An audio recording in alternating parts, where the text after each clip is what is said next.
Hello my dear students, welcome back to Gurugriha education. কেমন আছো তোমরা সবাই? আশা করি সবাই ভালো আছো এবং মন দিয়ে পড়াশোনা করছো। ফার্স্ট সামেটিভ এক্সামিনেশান চলে এসেছে, তাই একদম সময় নষ্ট করো না।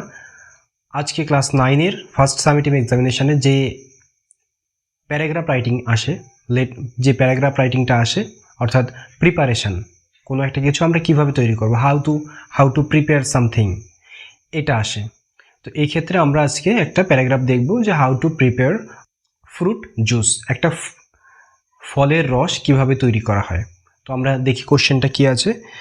ইউজ দ্য, এরকম কোশ্চেন আসতে পারে, use the following flow chart, এটাকে আর একটা নামে আমরা ডাকতে পারি ফ্লো চার্ট। মানে একটা কাজ পরপর একটা ফ্লো ধরে হচ্ছে, প্রথমে এটা, তারপরে এটা, তারপরে এটা, তারপরে এটা, সেটা জন্য এটার নাম হয়েছে ফ্লো চার্ট। এটাকে তোমরা প্রিপারেশনও বলতে পারো, ফ্লো চার্টও বলতে পারো। সেক্ষেত্রে যে জিনিসটা লক্ষণীয়, আমরা দেখব প্যারাগ্রাফ করার সময়, প্যারাগ্রাফ রাইটিং যখন আমরা শুরু করব, তখন এখানে দেখো যে হিন্টসগুলো রয়েছে। আচ্ছা, কি আছে? Use the following flow chart to write a paragraph within 100 words on how to prepare fruit juice. 100টা ওয়ার্ডের মতো লিখতে হবে কিভাবে ফ্রুট জুস তৈরি করা যায়। হিন্টগুলো কি আছে দেখো, ইন্ট্রোডাকশন, তারপরে প্রথমে একটা সূচনা দিতে হবে। ফ্রুটস কালেক্টেড, যে ফলটা সেটাকে সংগ্রহ করা হয়। পিল্ড অ্যান্ড ওয়াশড, সেগুলোর খোসা ছাড়ানো হয় এবং ধোয়া হয়। কাট অ্যান্ড ক্রাশড ইন জুসার, সেগুলোকে ছোট ছোট খণ্ড করে কাটা হয় এবং জুসারের মধ্যে দিয়ে সেটাকে ক্রাশ করা হয়, অর্থাৎ পিষে ফেলা হয়। তারপরে স্ট্রেইনড অ্যান্ড কালেক্টেড ইন কন্টেনার, তারপরে সেটাকে ছাঁকা হয় এবং কন্টেনারে সেটাকে কালেক্ট করা হয়, সংগ্রহ করা হয়। সুগার অ্যাডেড, তারপরে চিনি দেওয়া হয়। Poured in sterilised bottle and dispatched for sale, তারপরে সেটাকে পোর্ড মানে ঢালা হয়, ইন স্টেরালাইজড বটল মানে তোমার জীবাণুমুক্ত বোতলে, অ্যান্ড ডিসপ্যাচড এবং সেটাকে ডিসপ্যাচ করা হয় ফর সেল মানে বাজারে বিক্রি করার জন্য সেটাকে নিয়ে যাওয়া হয়। অর্থাৎ আমরা এইটা থেকে কি বুঝতে পারছি, পরপর কাজগুলো করা হচ্ছে, সেই জন্যই এটাকে ফ্লো চার্ট বলছে। একটা ফ্লো, একটা প্রবাহ এটা করছে, সেই জন্য এটা ফ্লো চার্ট। আমরা কয়েকটা জিনিস এখানে ইউজ করব।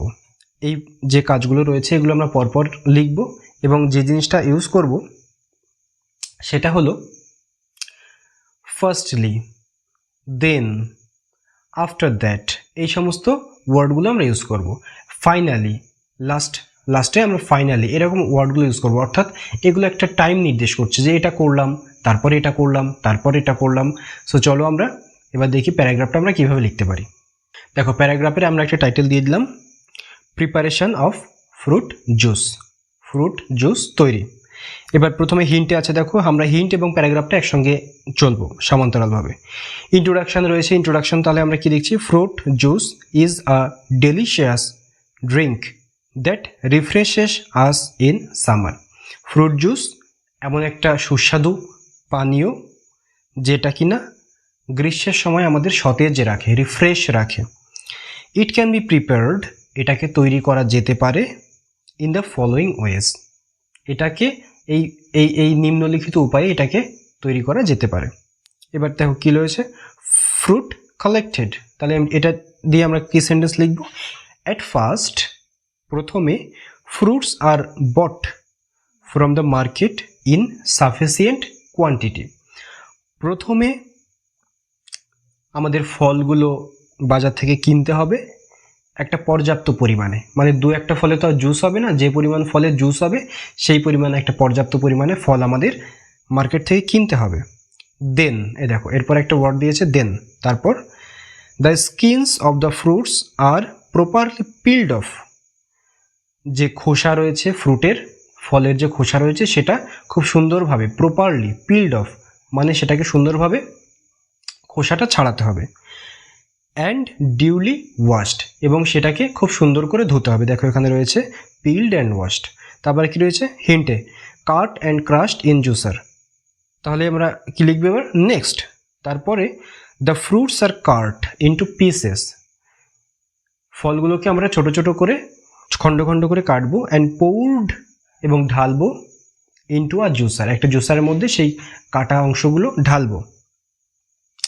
দেয়ার আফটার, এরপর আমরা কি করব, the pieces are crushed in the juicer, দেখো উপরে রয়েছে cut and crushed in juicer, তাহলে আমরা সেটা সেই হিসেবে লিখছি the pieces are crushed in the juicer. এরপরে জুসারে আমরা সেগুলোকে পিষবো, অর্থাৎ ঘর করে ঘোরাবো। তোমরা জানো যারা গ্রাইন্ডার, মিক্সার গ্রাইন্ডার ইউজ করো বা জুসার ইউজ করো, সেখানে ওটা পিষা হয়।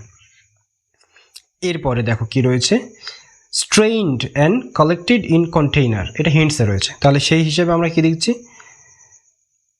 ফলোয়িং দিস, এটা করার পরে তারপর আমরা কি করব, the mixture is strained with a strainer, strainer মানে হচ্ছে ছাঁকুনি, ছাঁকুনি দিয়ে এই যে মিক্সচারটা তৈরি হয়েছে, মিশ্রণটি তৈরি হয়েছে, এটা ছাঁকবো। And the juice is collected in a container, তারপরে এই যে জুসটা এটা আমরা একটা কন্টেইনারে কালেক্ট করব।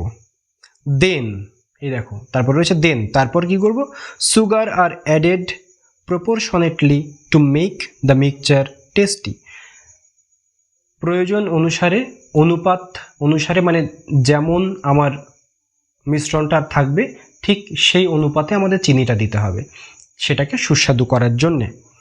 দেন তারপর the juice is poured in sterilised bottles, তারপর জীবাণুমুক্ত বোতলে এই জুসটা ঢালা হবে। আফটার দ্যাট, তারপর দ্য বটলস আর লেবেলড, এটা আমাদের এখানে নেই, উপরে হিন্টসের মধ্যে বোতলগুলো যে লেবেল করা হবে সেটা নেই। যে কোনো কিছু বাজারজাতকরণের জন্যে একটা লেবেল লাগাতে হয়, কবে তৈরি হয়েছে, কতদিন তার ম্যানুফ্যাকচারিং ডেট এবং ডেট অফ এক্সপায়ার সেটা আমরা উল্লেখ করব, কত টাকা তার উল্লেখ থাকবে, কোথায় তৈরি হয়েছে, তার সার্টিফিকেট কী আছে, সমস্ত কিছু একটা লেবেল তোমরা দেখতে পাও, যে কোনো জিনিসের গায়ে সেটা থাকে, এটা লিখতে হবে। আফটার দ্যাট, তারপর দ্য বটলস আর লেবেলড হয়ে গেল এটা। ফাইনালি, দেখো প্রথমে আমরা ফার্স্ট দিয়ে শুরু করেছি আর লাস্টে আমরা লিখছি ফাইনালি, এইবার সবশেষে they are dispatched to the market for sale, তারপর সেগুলোকে মার্কেটে পাঠানো হবে বিক্রয়ের করার জন্যে। তাহলে বুঝতে পারা গেল যে আমাদের পরপর কিভাবে আমরা ফ্রুট জুসটা তৈরি করতে পারি। এটা গেল পরীক্ষার জন্যে, তোমরা পরীক্ষার জন্য এটা পড়বে, এটা আসার সম্ভাবনা খুব আছে, যদি এটা নাও আসে এরকম কিছু একটা আসবে, সেটা তোমরা এটা বারবার প্র্যাকটিস করলে সেটা লিখতে পারবে হিন্ট দেখে, এ firstly, then, after that, finally এরকম ইউজ করবে। ফাইনালি কিন্তু মাঝে ইউজ করবে না, ফার্স্টলি মাঝে ইউজ করবে না, ফার্স্টলি বা এট ফার্স্ট মানে প্রথমে ইউজ করতে হবে, ফাইনালি লাস্টে ইউজ করতে হবে। গেল। এবার আমি যেটা বলতে চাই, তোমরা এটা শিখলে পরীক্ষায় নম্বরের জন্য, শুধু সেটা নয়, তোমরা বাড়িতে যদি জুসার থাকে তোমরা এটা নিজেরাও তৈরি করে খেয়ে দেখতে পারো কেমন লাগছে, এবং যদি তোমরা তৈরি করো পরীক্ষার পর, অবশ্যই পরীক্ষার আগে নয়, পরীক্ষার পর তোমরা তৈরি করো এবং তৈরি করে কেমন লাগছে তোমরা কমেন্টে লিখো। আর একটা কথা, ভিডিওটা ভালো লাগলে অবশ্যই বন্ধুদের মধ্যে শেয়ার করে দিও। যারা চ্যানেল নতুন এসেছো আজ, তারা চ্যানেলটা অবশ্যই সাবস্ক্রাইব করে দিও, বেল আইকনটা প্রেস করে নোটিফিকেশন অল করে দিও। আজকের ক্লাসটাই অবধি, সবাই ভালো থেকো, মন দিয়ে পড়াশোনা করো।